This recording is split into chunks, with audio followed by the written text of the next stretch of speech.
Hallelujah. The living soul, praise the Lord. All right, let's kindly rise to our feet. Let's begin to appreciate the Lord for His faithfulness, for His mercies, for His love, for His grace, for His provisions of our lives. Let's give Him glory, let's give Him honor. Let the fruit of our lips give Him thanks and worship. He's worthy to be praised, He's worthy to be worshipped, worthy to be honored, worthy to be glorified, worthy to be adored. Are we thanking, are we worshiping the King of Kings? I know we like to mumble words. Please, let's speak out. Let's appreciate the Ancient of Days. Father, we worship. Ibare Jesu, Ibare Oba, Ibare, Ibare Jesu, Ibare Baba Ajubare Ọlọ́run Ibare Baba Ajubare Ọlọ́run Ibare Baba. Our Father and our God, immortal, invincible, the Ancient of Days, the all-sufficient, the Almighty. Father, we give you glory, we give you honor. Father, we acknowledge you as King. Daddy, we ask that you please accept us and our thanks in Jesus' name. Amen. Spirit of the Lord, I acknowledge my weaknesses and I submit to your strength. Father in heaven, speak through me in the name of Jesus. Amen. Minister to the hearts of your children. And Lord, above all, let your word transform our lives. Amen. Lord, let us extract virtue from your word this morning in the name of Jesus. Amen. Father, we pray, O God, that even at the end of today's meeting, let us all be transformed, even to your divine image, as we encounter eternal life. Amen. From Jesus' mighty name we prayed. Amen. And the living soul shout hallelujah. Hallelujah. All right, let's just go around. Let's ask how someone's week has been. Let's just check on someone. Please, let's kindly feel the seats in front of us. The Lord bless you as you feel the seats in front of you. God bless you. Media, can we have our confession? All right, praise the Lord. Hallelujah. Let's kindly settle down. All right, before we go into the word, let's have our confession. Just repeat after me. I say, I come against every mind-wandering spirit. I come against every mind-wandering spirit. My heart is receptive. My heart is alert to receive the word of truth. Amen. Amen. Praise the Lord. Hallelujah. The living soul shout hallelujah. Hallelujah. Oh, you didn't hear me. I said the living soul shout hallelujah. Hallelujah. We're warming up. Praise the Lord. Hallelujah. You know, when you go to the mortuary or you go to the grave, no matter how much you shout a living soul, shout hallelujah, you will never get a response. So if someone is grateful and glad to witness this very day, a living soul shout a living hallelujah. Praise the Lord. Hallelujah. All right, now we're here. All right, so by the grace of God, we're just going to continue in a series titled Eternal Life. And today I'm going to be looking at the nature of eternal life. Please echo that to your neighbor, the nature of eternal life. The nature of eternal life. Quickly, let me remind you what the word nature means. What the word nature means. What is natural to a thing is its nature. I mean, a couple of weeks now, we've been making examples to the goats, talked about the eagle, talked about the snake. Now, one of the things that's natural to a fish is to swim. Another natural thing to a bird is to fly. And we said one of the natures of the goat is to bleat. So that which comes with our life makes us as individual, also enables our nature. Praise the Lord. Quickly give me the book of Galatians 5:19 to 21. So today we're going to be looking at the nature of eternal life. Someone who carries eternal life, what is natural to that individual? What is natural to them? How do you identify, a man with eternal life? By the nature of a thing, you can identify the species of that thing. One of the ways to identify, a bird is that it flies. So what are the things we are looking at? We're not looking at facilities today. We're actually looking at nature. There's a possibility you can confuse the two. And that's what I'm trying to give clarity. Galatians 5:19-21. Remember earlier last week, we're looking about two types of life in the book of John, 3 from verse 1 to 16, where Christ was comparing, two types of life. A man approached Christ by the name Nicodemus, who we said was a Pharisee. This man approached Christ and was seeking to understand the nature of Christ. And Christ distinguished between a perishing life and an eternal life, distinguishing the nature of an eternal life and a perishing life. So today we're going to look at the book of Galatians 19, verse 21. It says, finally, Galatians 5:19 to 21. Now, the works of the flesh are evident, which are adultery. So this is the nature of the flesh. This is the nature of a perishing life.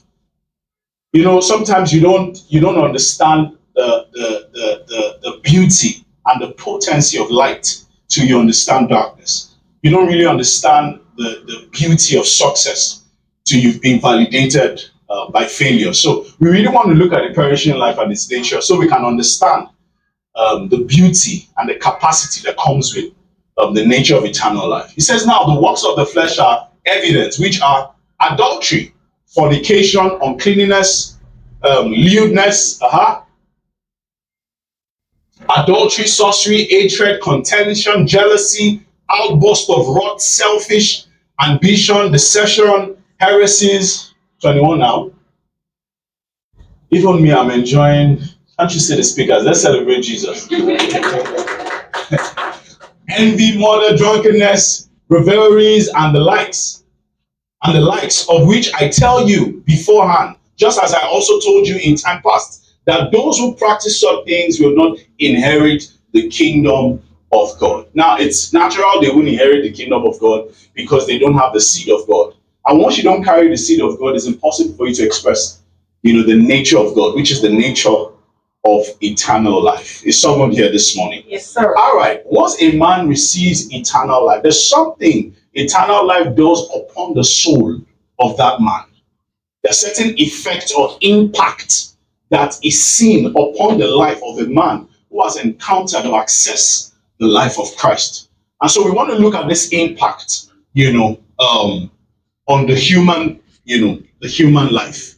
Now, one thing I want us to have at the back of our mind as we go further is that I'm going to be talking about the soul, because the soul is a powerful and most important component of the human life. Everything supernatural, everything spiritual stands on the premise, on the grounds of the soul. Remember, our soul houses our intellect, our will, and then our emotion. So these are the places that you see the effect, the direct effect of eternal life. And that's when man came into illegitimate knowledge, one of the first effects was that the soul of man was corrupted. The soul of man came alive. So the same place is where we have the effect of the eternal life, the soul. Tell your neighbor the soul. The soul. So as much as possible, I will focus more on the impact, on the emotions, and possibly the will, but not the intellect. The intellect is more of the facilities of the spirit. Remember, there are three components that makes up the soul. Can you echo it? Number one, your will, your intellect, and your emotions. Praise the Lord. Please kindly note this. Eternal life is a life that is engineered by the Spirit of God. It's a life that is engineered. It's a life that is motivated. It's a life that is cultivated. It is a life that is expressed by the Spirit of God. So every time I'm referring to eternal life, I'm referring to the expressions of the Holy Spirit upon the human soul. Is someone here this morning? Hallelujah. Please give me the book of Ephesians 4:23-24. I want us to quickly look at the effect of the Spirit upon the human soul. Ephesians 4:23-24.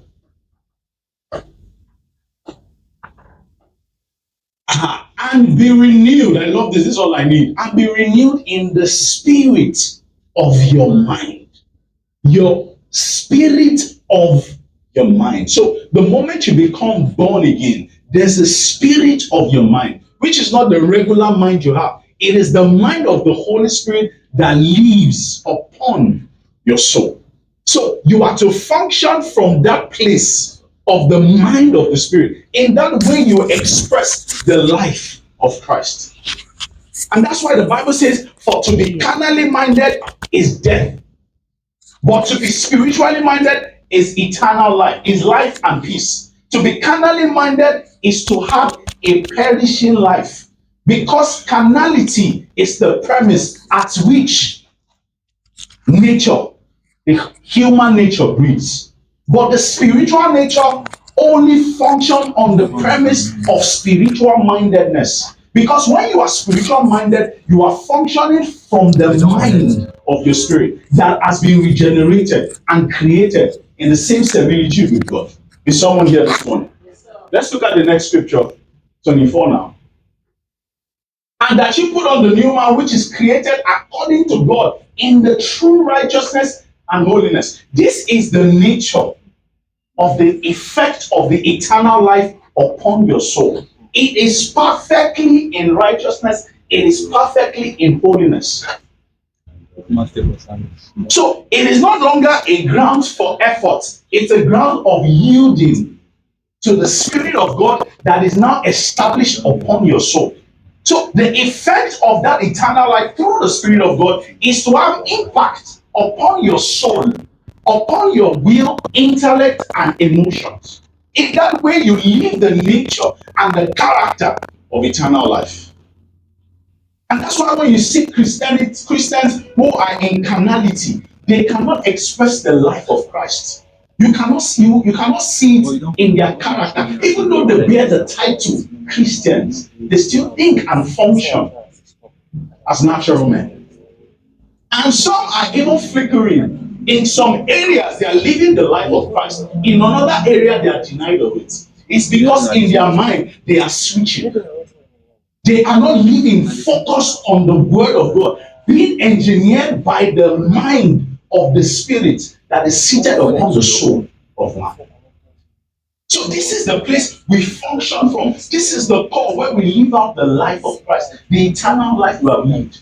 And when you move from this place, it affects every other areas of your life. Whether it's in ministry, whether it's in career, whether it's in family, whether it's in your academics, whatever it is, as long as you remain in the spirit of your mind, you live out the life of Christ. And that's why the devil is all up in your face.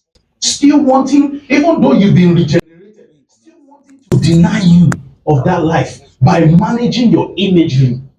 So it wants to leave you carnal, so you don't function from that place. Because when you function from that place, you become like God. You reign as God, and then you come into the perfect will of God.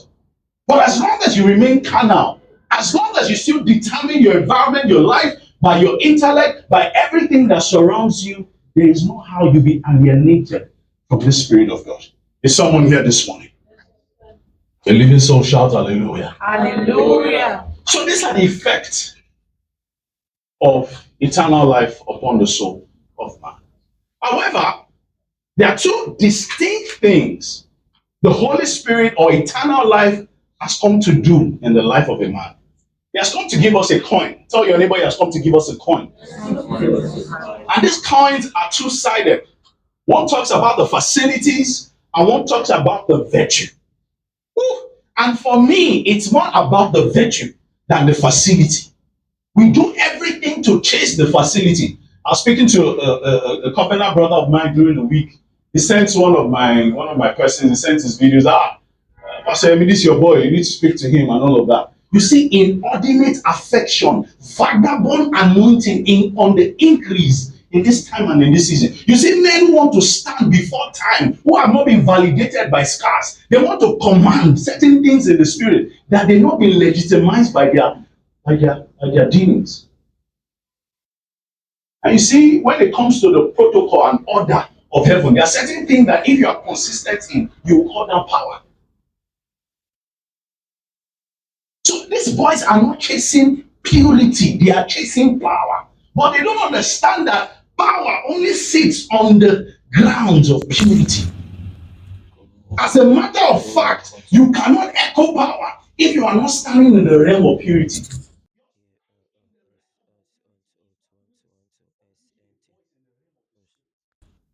And you see, when it comes to purity, it comes to dealings. That's where we're going. So he has given us a coin, and this coin has two sides. One is called the gift of eternal life, and the other is called the fruit of eternal life. What you refer to as the gift of the Spirit, and what you refer to as the fruit of the Spirit. These are the effect upon the human soul. These are the effects. So you've received, your spirit has been regenerated, but it cannot find expression unless it sits upon your soul. And that's why the Bible says you should guard this act. You know what? Diligence. Out of it find the expression, whether it's carnality or spirituality that comes to manifestation in your life. It is highly dependent on how much you are willing to guard your heart. How much? You need to guard your heart. Is someone here? Is someone here? Yes. Hallelujah. So a lot of the time, so today I'm not going to talk about the gift. That's part of the facilities. We're going to get into that. I'm going to talk about the virtue, the character, the purity of eternal life. The purity of eternal life. You know, I see some Christians who display a lot of emotions. I hope you know God is not emotional. Yeah? He's a God of order. Eh? He's a God of principle. He's not moved by emotions. Even though he feels, he can touch your infirmity, he can feel your pain, but it's not moved by emotions. You can be emotional till Jesus comes. Jesus will meet you being emotional. Till you come to the grounds of knowledge and take certain things into practice and be validated by certain dealings, you cannot manifest the life of Christ. It's not about emotions. And let me not go into that. Maybe in further series in future, I'll speak a bit on lawlessness. You know, how a lot of people, do certain things and expect certain things. May the Lord give us understanding in Jesus' name. Amen. So the fruit comes as a seed of the Spirit. The fruit of the Spirit is not the fruit of effort, it's the fruit of the Spirit. It's not the fruit of man, it's the manifestation of eternal life. You can only come to that manifestation except you have accessed or encountered eternal life. So it is only when, as a matter of fact, the fruit of the Spirit is the proof that you are in eternal life. What validates your eternal life is what? It's the fruit. It's the fruit. How do you know a woman is pregnant? By the bump. Once you see the bump, this one is pregnant. So you cannot claim to have eternal life and we don't see the fruit in you. You are lying, you are deceiving yourself. The fruit will always be the validation of your eternal life. If you are keeping malice, you see Christians who conveniently keep malice, conveniently come into adultery, conveniently walk in anger, conveniently. No, something is wrong. This one is not working in the life, or this one does not has the life. This one is just a self-deception. Are we together? Yes, sir. However, despite the fact that it's the fruit of the Spirit, it's not our effort. It doesn't grow on the ground of effort. And that's why when you get to the point of difficulty, your true content shows. It's a life that is yielded to the Spirit. Tell your neighbor a life that is yielded to the Spirit. Ask your neighbor, is your life yielded to the Spirit? Praise the Lord. So people are not looking at the life. They are not looking at the character. They are not looking at the virtue. They want the gift. I mean, if I call 10 people out here now and tell them their address, tell them their father's name, tell them that by next week Sunday, this place will be filled up. That's why men chase the facilities of the Spirit. They chase the gift of the Spirit. Eh? But one thing I need you to understand about the gift of the Spirit, let's quickly look at what men chase. And let's look at it there. 1 Corinthians 13, verse 8 to 10. Let's quickly look at that.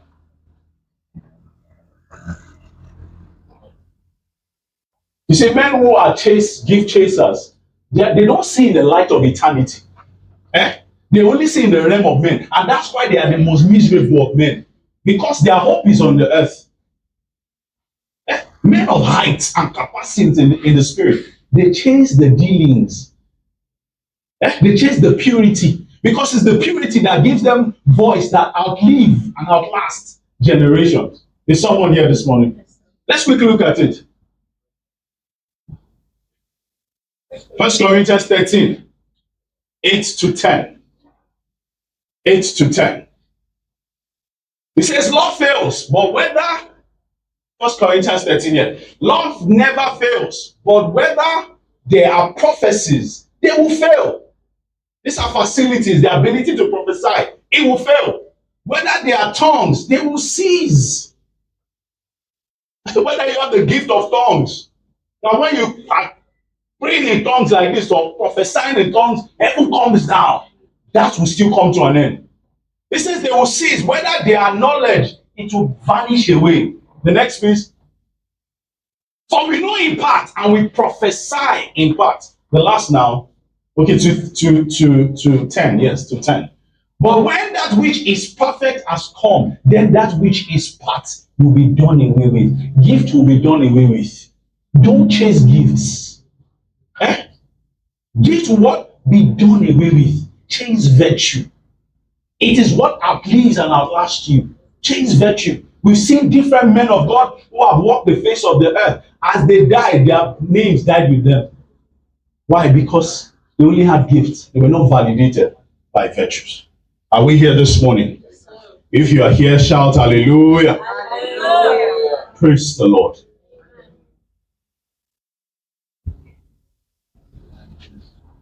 That's why people chase after gifts. And you see, a lot of the time, we try to hide our dysfunctions under our gifts. I want to ask a question here. If a man is deceptive, a man is a liar, a man is a thief, and he receives the facilities of the Spirit, does it change who he is? No. There is no impact that directly affects a man on the premise of gifts. The only part of eternal life that changes a man's life is the fruit he bears. Gift does not change a man's life. Rather, it becomes a gifted manipulator. It becomes a gifted adulterer. It becomes a gifted thief. Whatever the gifts meets, he only amplifies it. And that's what the younger generation needs to understand. Small thing, they have tongues, they can call this, the ministry has started. And they're still covetousness, there's still malice, there's still all kinds they are battling with. Are we together? So, if you seek anything out of this coin, the effect of eternal life upon your soul, seek the fruit of the Spirit. Seek the nature of the Spirit. Seek the character of the Spirit. Christ cannot find roots in you or cannot incarnate himself through his life in you if you don't have the character. The Bible says, by their fruit, not by their titles, not by their giftings, not by their anointing, not by their fire, not by their power. The Bible says, by their fruits. And on that grounds, their power finds strength. Tell your neighbor, on the grounds of my character, the power of God will find strength. Hallelujah. Quickly, let's look at we've said a lot about gifts. But I needed to validate the fruit of eternal life by explaining the gift. Praise the Lord. All right, someone quickly give me the book of 1 Corinthians 12, 8 to 10. Let's quickly identify this fruits of the Spirit. Let's quickly identify them. Now, I want us to also note this. Whilst gift is a gift, I mean, it doesn't take 20 seconds to receive a gift. Do you agree? Yes, sir. But a fruit, it can take years. Because a fruit, you need to first access a seed, put it through the process of the soil, and under the right conditions, it sprouts into a tree. Over time, it becomes a fruit before you can access. So the fact that it's the fruit of the Spirit does not make it automatic in your life, just like the gift. And the reason why the gift is more destructive is because it's a gift. You don't work for it. It's given to you on the free will of the Lord Almighty. And usually what you don't really work for, you don't value. And the reason why we always have to work before we get is that so that when we get the dividends of work, it outlives us. We know the value. It's the process of time that enables you to know the value of work. And that's what happened to the prodigal son. He got his benefit too early. So what was supposed to be a blessing became a curse. It's sad in our generation. From salvation, baptism of the Holy Spirit, no sanctification, no consecration, nothing. We just jump out. Hence, we have a dysfunctional priesthood.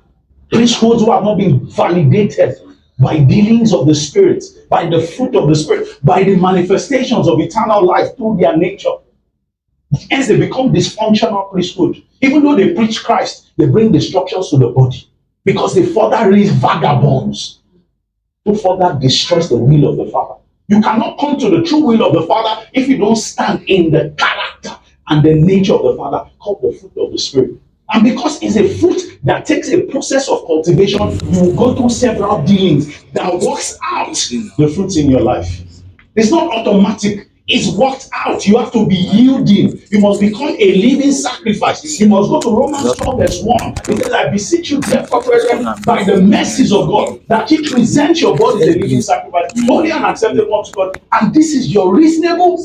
I said, be not be conformed to this world, but be transformed by the renewed renovation of your mind. But you still have to become that living sacrifice. That is what gives you a voice that echoes eternity. How do you think the likes of our Father and the Lord? Sorry, I keep referring. Some people said I refer to him a lot.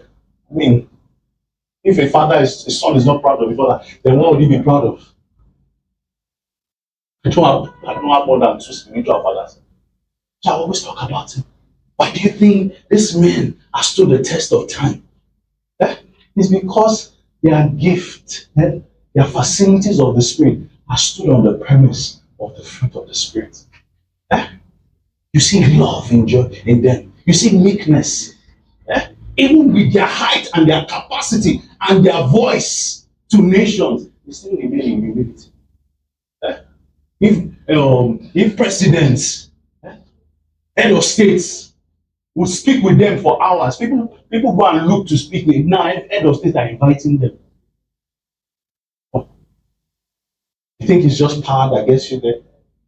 God is not in indiscipline. It's not in lawlessness. Even though his gift are without repentance. So you can be manifesting the gift here, the Spirit has departed. Someone here. You can still be very powerful in the giftings of the Spirit, and yet you are not in the Spirit.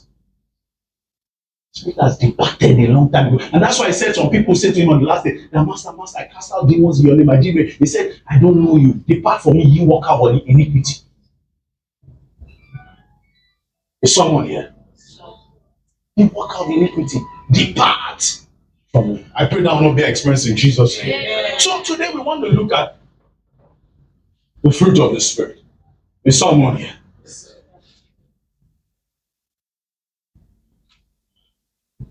The fruit, like I said, is cultivated through the process of time, sacrifice, such as planting, watering, and pruning.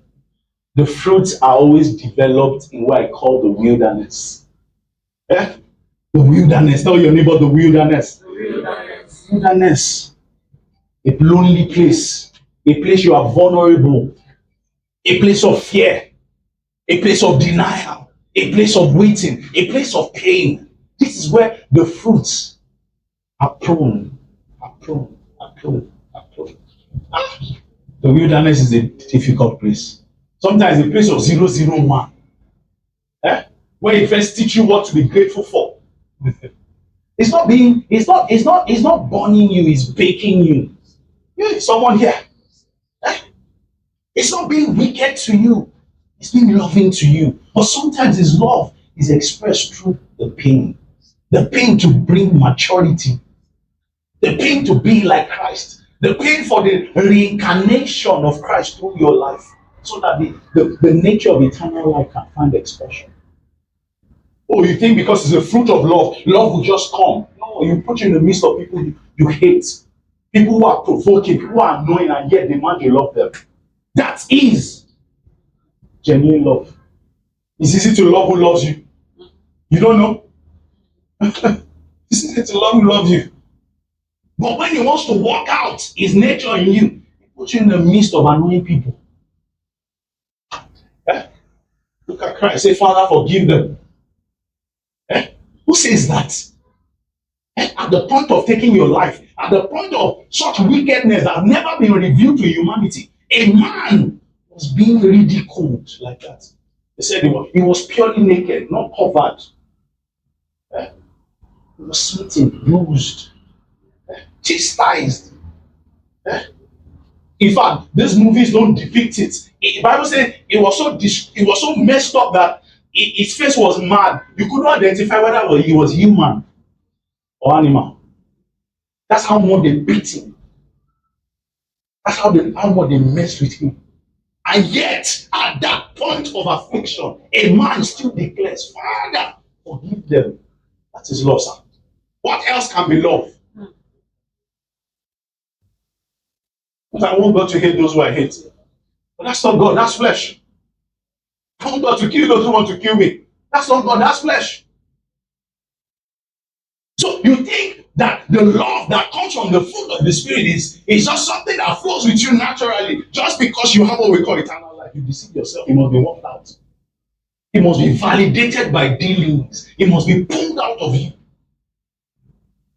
And hence why you have to go through the wilderness experience. If Christ did not escape it, who are you?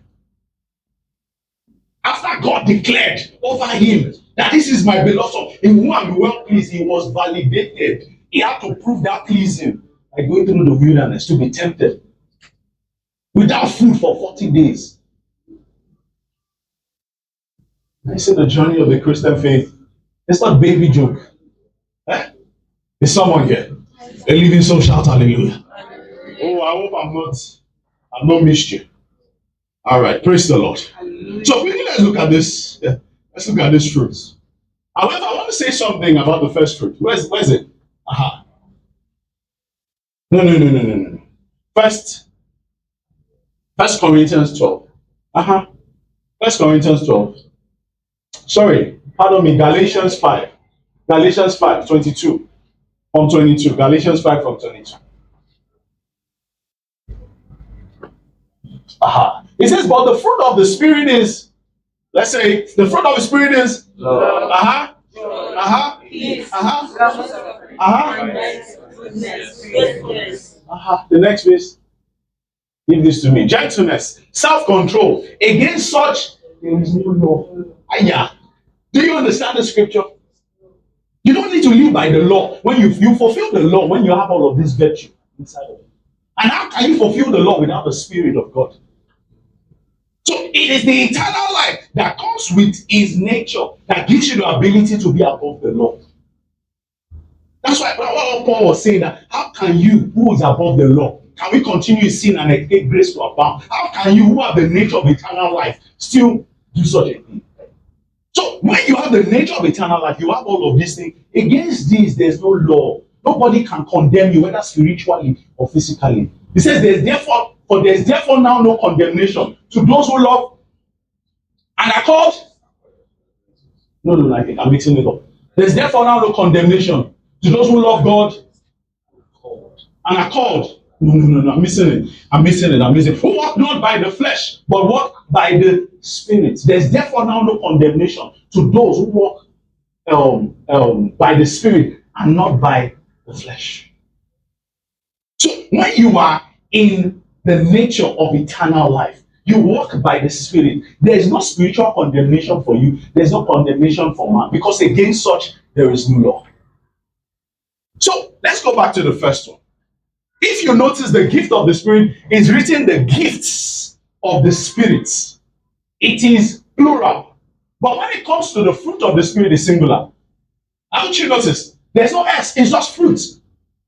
It shows you that the fruit of the Spirit is one, but have different expressions and different manifestations. Let's quickly look at it. It says, but the Spirit, but the fruits, can you see there's no S? Of the Spirit. If you look at this thing, they're supposed to be fruits, right? But who uses multiple things in singular forms? In English, it's not correct, right? But one thing you need to know, that Scripture does not always work. Even in the original rendition, it does not. And that's why in the Redeemed Christian Church of God, what they approve is the King James Version, because other versions can, tilt a bit. But this is NKJV, by the way. But even in the King James, is the fruit. It said the fruit of the Spirit is love. It's not a mistake that love comes first. The Bible says, for God so loved that he gave his only begotten Son, that whosoever believes in him shall not perish but have eternal life. So the nature of eternal life is love. Tell your neighbor is love. The seed of the nature of the Spirit is love. You cannot give love if you've not received love. You cannot come into the nature of love if you've not been impacted love by eternal life. So a lot of the time, one of the reasons why we don't give love, or we find it difficult to give love, is because we've not worked in the understanding of love. He says, whilst you were yet sinners, Christ died for you. He loved you in a state where you are not lovable. So what makes you think you stop loving you now? That you won't receive this life. However, love is the seed of the fruit of the Spirit. Tell your neighbor, love is the seed of the fruit of the Spirit. So now we are going to look at love in expression. Tell your neighbor, love in expression. So the fruit of the Spirit is love in expression. Once you've received love, you have the capacity to rejoice. So when you see love rejoicing. Tell your neighbor, love rejoicing. That's one of the components of love. You cannot see a man who is genuinely walking in love, who is not walking in joy. I've seen people who are hateful, who are walking in bitterness. They end up messing their lives up and messing the lives of their children. Bitterness will never lead to betterness. That's the truth. Once you see a man who is not expressing bitterness, most likely he's a bitter person. But when you see a man in love, they're always full of joy. Even when they are not happy, they wear a smile. Even when all is not well, they act like all is well, calling those things that are not as though they someone here.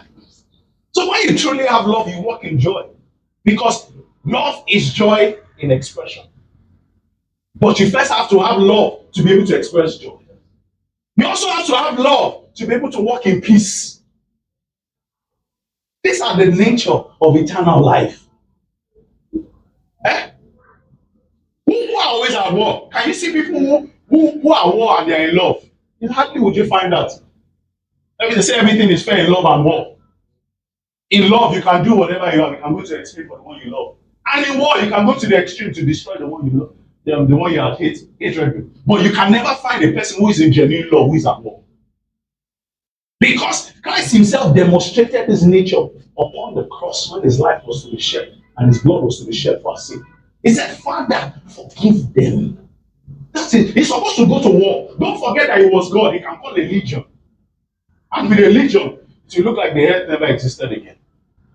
Because if one angel could destroy the whole of Egypt, how much more a legion? A legion is about thousands of soldiers. And have you seen an angel before?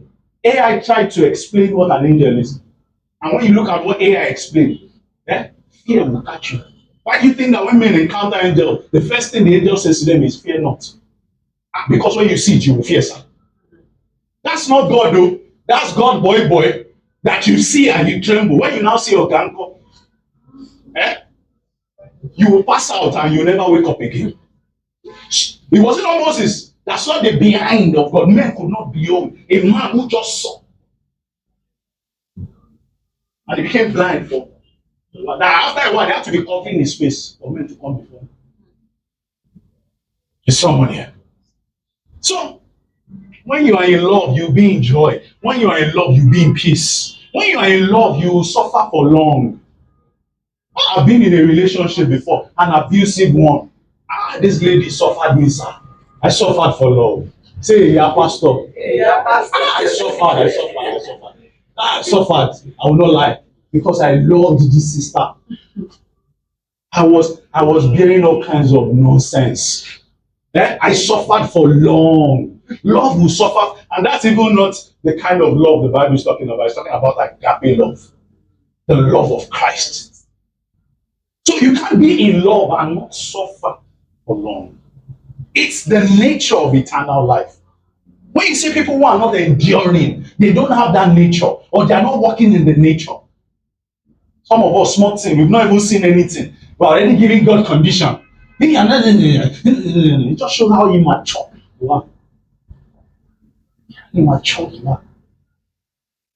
In fact, it reveals your idol. We dealt a bit about that in Travel. It reveals your idol. That very thing is not giving you is your idol. It's not God. It's his hands you want. You're after his hands. You're a manipulator. You want to manipulate his hands. That's your God. I know these things are not easy. But the Christian faith is not easy. It says long. Oh, yeah. It says you cannot be in love and not be in kindness. Remember that there is no how you will talk about this component that you will not talk about this element. This component is made from this element. And you receive this element not by your effort. You received it by faith the moment you decided to receive Christ. He gave you what we call love. And because he gave you that love, it came with his nature. There's someone here.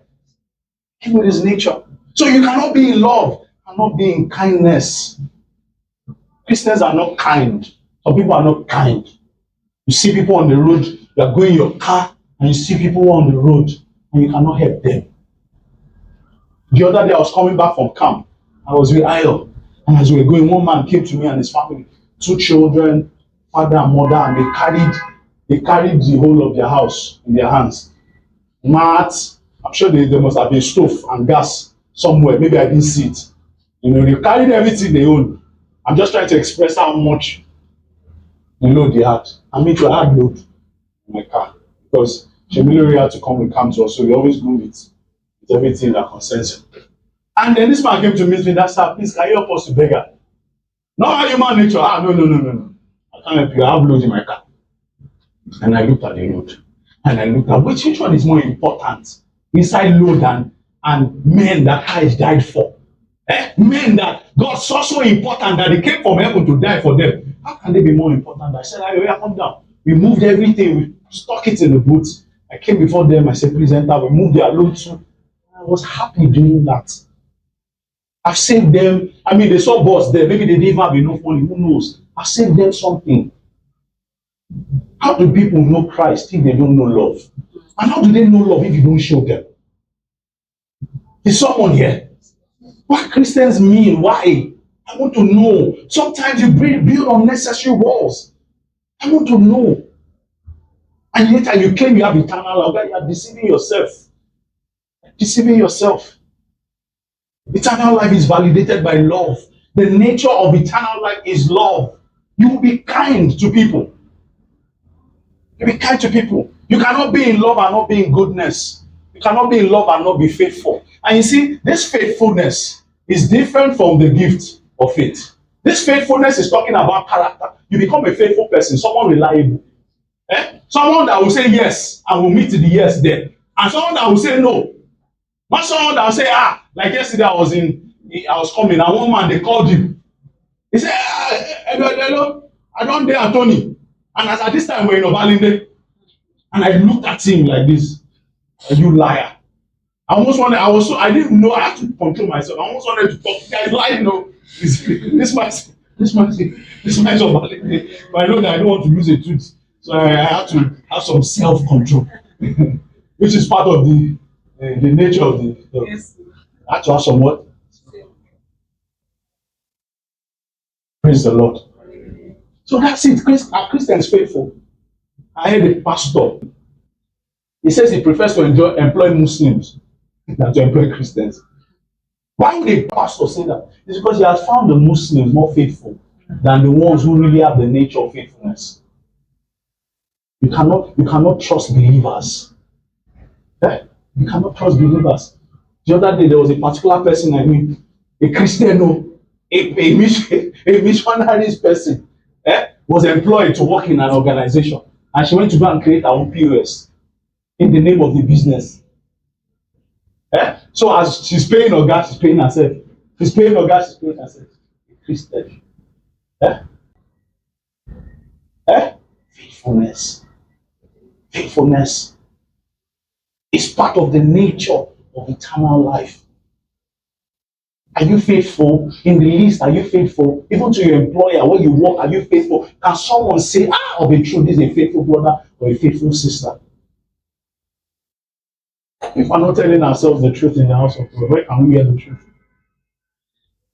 Sometimes I ask myself when I'm about to do something, and they say, and this thing is reviewed. How will my members see person when they talk about faithfulness? No. And beyond that, I don't want to break the heart of my lover. See my son. No. I don't want to. If there's anything I don't want to ever in this life is to break the heart of God. And that's one of the things that helps me. Or helps me when I'm doing anything. How will God feel about this? I withdraw immediately. See, whatever that you steal cannot make you.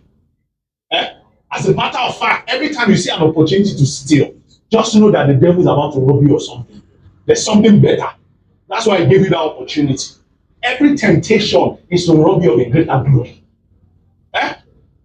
Why do you think that Satan came to Jesus in the wilderness? Because he saw that this man is about to be given a ranking in the spirit. He's about to be given a name that's above every other name. So his ranking will make him control the spirituality, and his ranking will make him control the earth. So let me try and rob him of the spiritual one that controls the physical. Let me give him the physical. And Jesus said, how dare you? The meeting will die. How can you tempt your Lord your God? Is it me you want to be using this foolish wisdom? Who created wisdom? Who is wisdom himself? This is your perverted wisdom. Before you perverted it, I gave it to you. You now want to use it against me. So every time you see the enemy present an opportunity to dishonor God, just understand, or to steal or take what is not yours, just understand that he's robbing you of something greater. There's someone here. So you cannot claim to have eternal life. Not be faithful. And you see these things I said, they are validated by processes. I'm going to go, there's a part 2 of this. They are validated by what? Processes. You won't just jump into faithfulness. You will first start unfaithful. It will deal with you. You start, before you know it, you come to a stature of faithfulness. So the fruit of the Spirit is not spontaneous, it's cultivated. You have to be cultivated. You have to be prone. Your pruning comes, your discipline comes, the discipline of the Holy Spirit comes, the flogging, the beating of the Holy Spirit sometimes. It's going to be validated through experience. God is going to bring several experiences your way that over time you are defined. Higher. You are defined. Then the gifts cannot sit on a solid ground. Higher.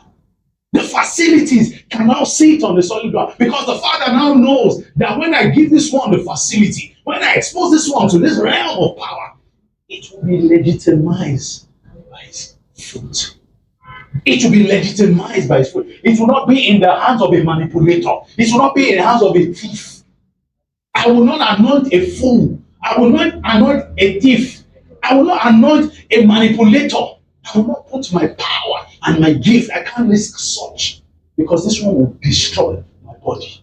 Hence the reason why he's more interested in your pruning.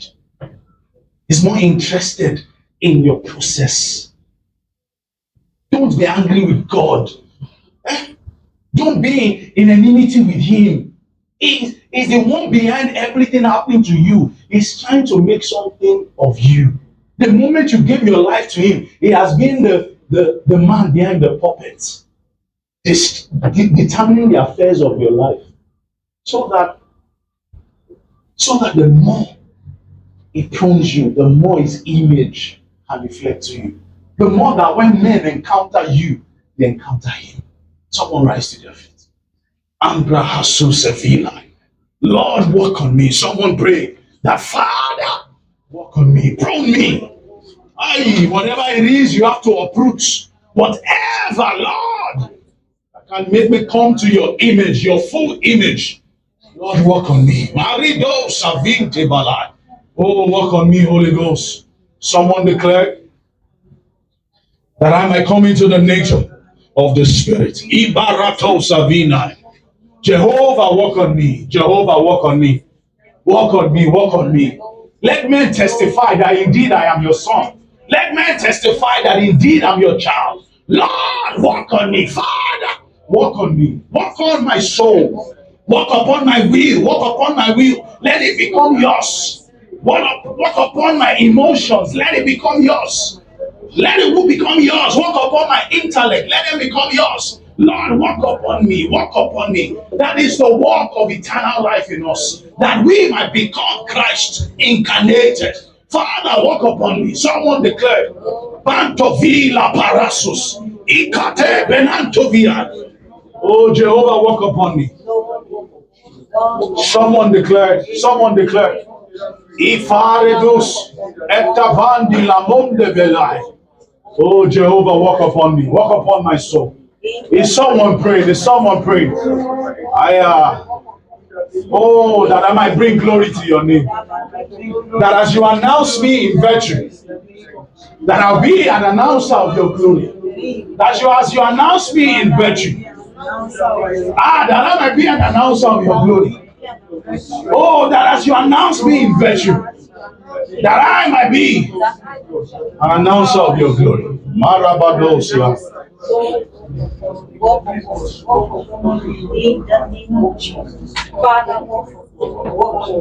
Let my emotions become yours. Let my thoughts become yours. Let my will become yours. Let my intellect become yours. Oh, let my emotions become yours. Walk upon me. Help me to be a living sacrifice. Holy Ghost, help me to be a living sacrifice. Jehovah, help me to be a living sacrifice. Walk upon me, Lord.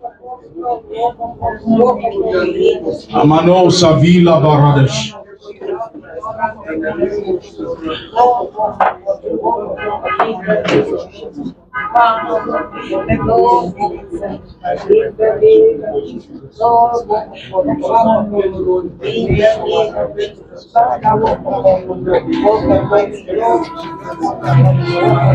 For in Jesus' mighty name we have prayed. Amen.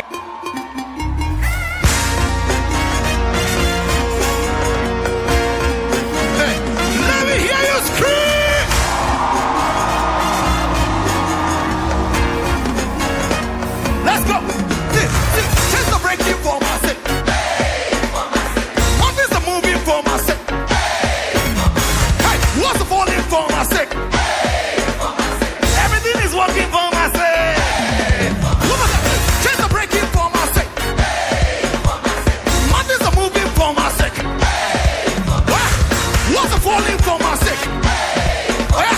Everything is working for